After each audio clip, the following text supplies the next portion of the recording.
welcome sa Tongs TV. Manood palagi at mag-subscribe na rin kayo para updated sa bawat video naming bago. Sa bawat video ay may aral kang makukuha, lalo na kung isa kang magsasaka. Gawain sa probinsya ang palagi naming content, kaya halika na sa Tongs TV. Mag-subscribe na kayo at manood palagi. Yes. Yun o, magandang araw po sa inyo. At ayan, panibagong araw, panibagong vlog at bagong simula. Tagal natin walang upload. So, ayan nga po mga katongs, papatubig ako ngayon dito sa sa okra. Kung saan siningit na lang natin dito yan sa sa may sili nung tinanim natin. Kaya ngayon, ayan na nga po sila. Kabilaan po yan, kada butas na tudling kabilaan, kaya makapal po yung okra na yan. Pati yun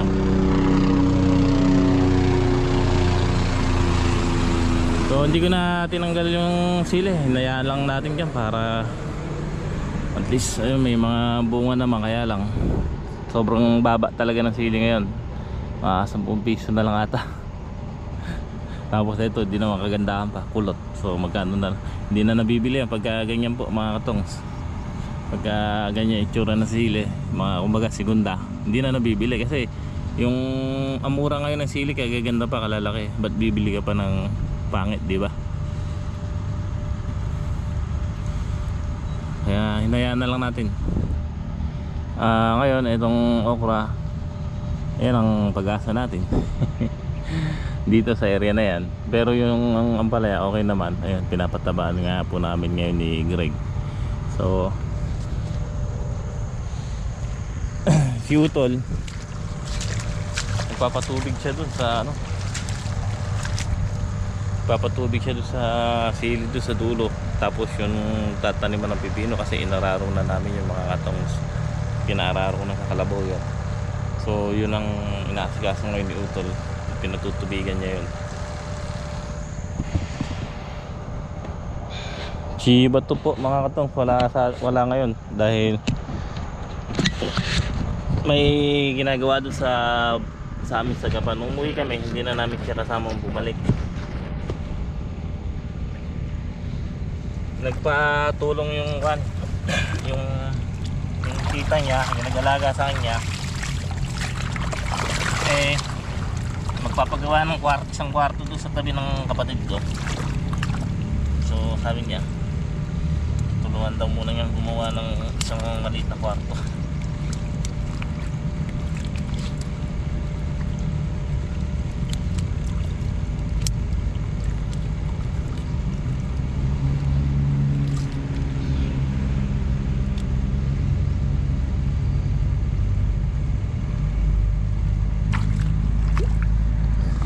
Natin yung hose kasi sa matataas na area, inaano natin yan.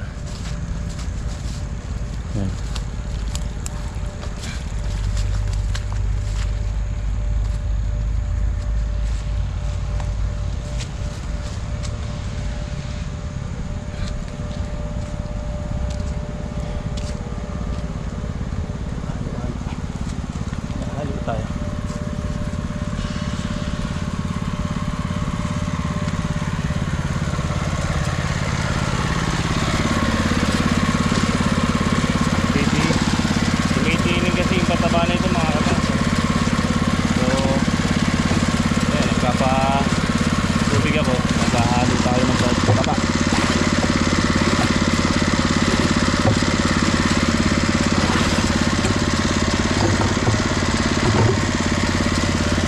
Gamit natin dito Unique 16 at saka Microbore.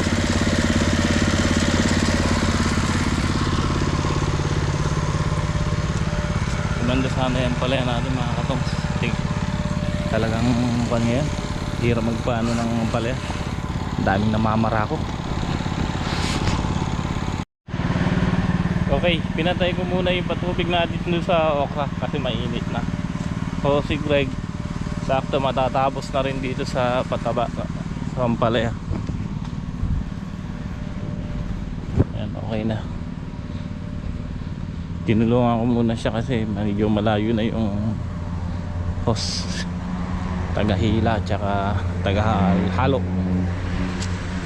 Pipino natin mamaya, tatanim naman natin. Sakto binabasa ni Utol yung pagtataniman, eh mamaya pwede na sila magtanim dahil ayun na nga po, bilis oh.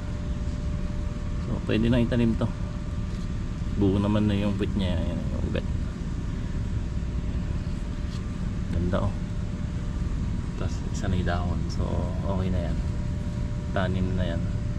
So ang gagawin na lang yan, ibabaso na lang yan, tapos ibabaso, ilalaglag, tapos ganun lang, mabilis lang yan mga katongs. Ano Greg? Okay, okay na.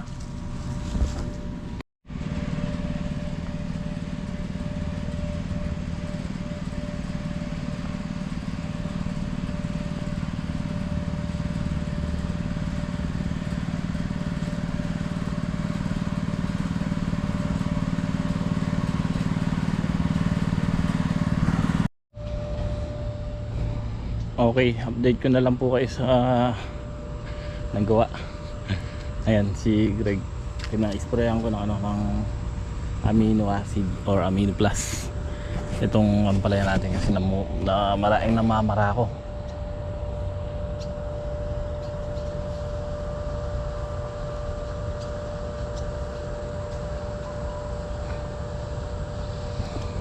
Yan, hapon na nga po, so makapagtanim kami ng pipino ron na 2 butas. Na taniman natin 2 butas. So ito, malamang na ito magpun tayo, maglamay tayo.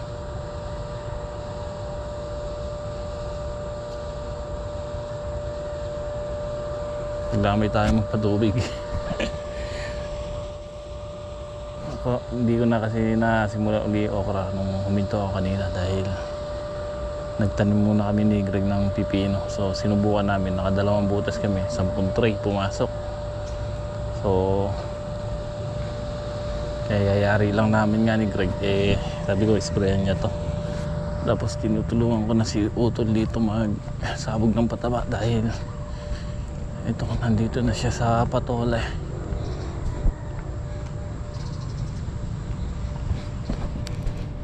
Sinasabugan natin ng pataba.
So ayan o, tignan nyo po. Ito yung naararo ng kalabaw. Tapos pinatubi. Naararo nung isang araw to, tapos pinatubi. Ito. Bago pala araro yan, bago maararo, sinabog po dyan yung chicken manure nila Utol. Bali 50 sako ng chicken manure, sinabog yan. Dinivide ko sa tatlong sako. Kasi 15 butas yan. Tapos yung sobra sa tig-tatlong sako, paghati-hatiin nyo na lang ako. Ikalat nyo na lang din. So nung sinabog, kinabukasan, naararo ng kalabaw. Kaya yung chicken manure nasa ilalim na. Then ngayon, pinatubigan ni Utol kahapon, tapos kanina, nayari na nga po.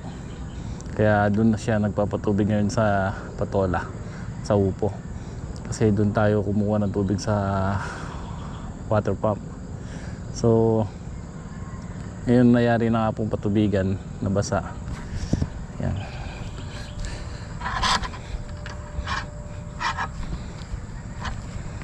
Ito yung sinasabi ko mga katong na taniman namin ni Greg. 2 butas. Dito kami nagsimula. Ayan yung pipino.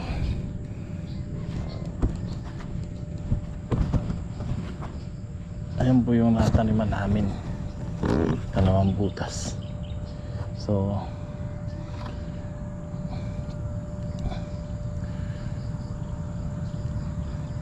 kaya yung lupa na yan parang basal yan kasi naararo, then nasa buwan ng chicken manure, then nabomba ko ng Biocozyme. So dilig-dilig lang muna gagawin natin dyan. Tapos pagka lumaki ng pipino, tsaka natin tatabunan ng konti, ikatatabo ko ng konti yung lupa para yun.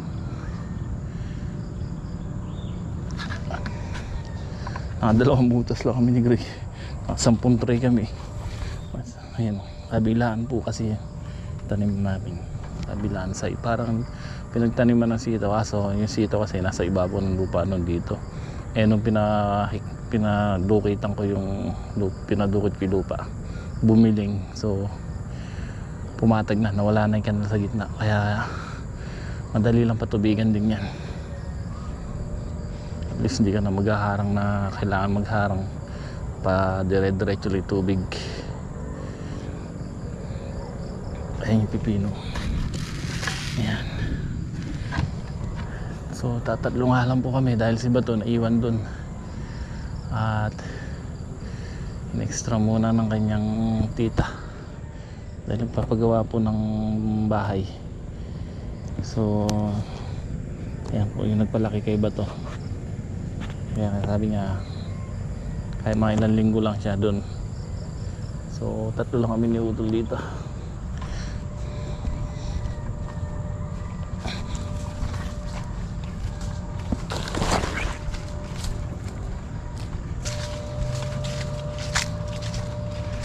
Nangara yung patola.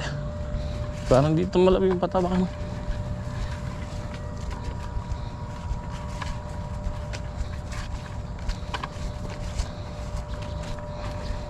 Suprema Grande.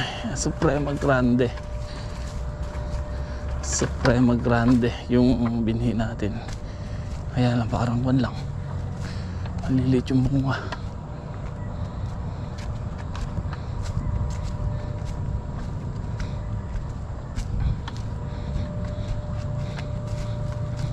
Kailan tudling ka?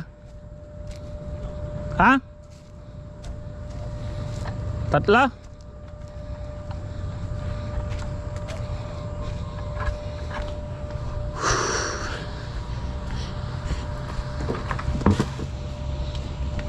Tayo tubig. 3 tudling ka?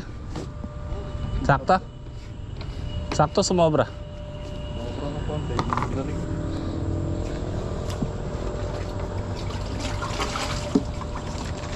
Wala na pala. Yan yan.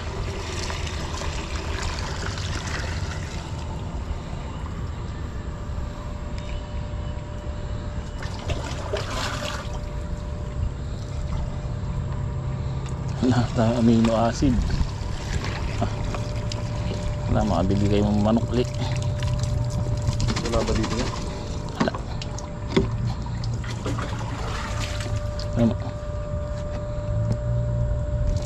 Nakabalik yung isang tudling. Ha? Nakabalik pa. Kayang 4. Tatlo lang. Anong 3 yung basyo nito? Tignan mo nga, mayroon pa.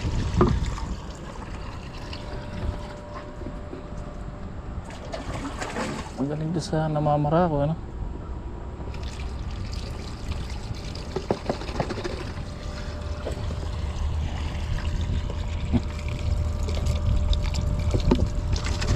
Dito ka sa kabila para yung hangin babalik sa dahon pagka na.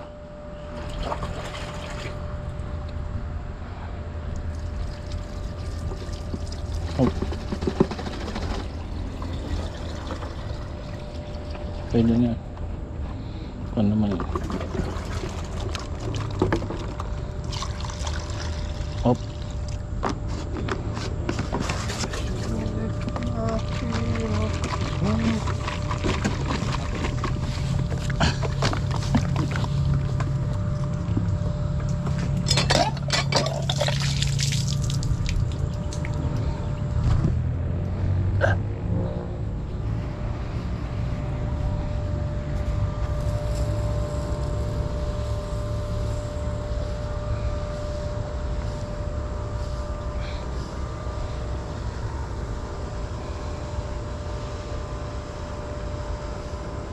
Kaya padapa na.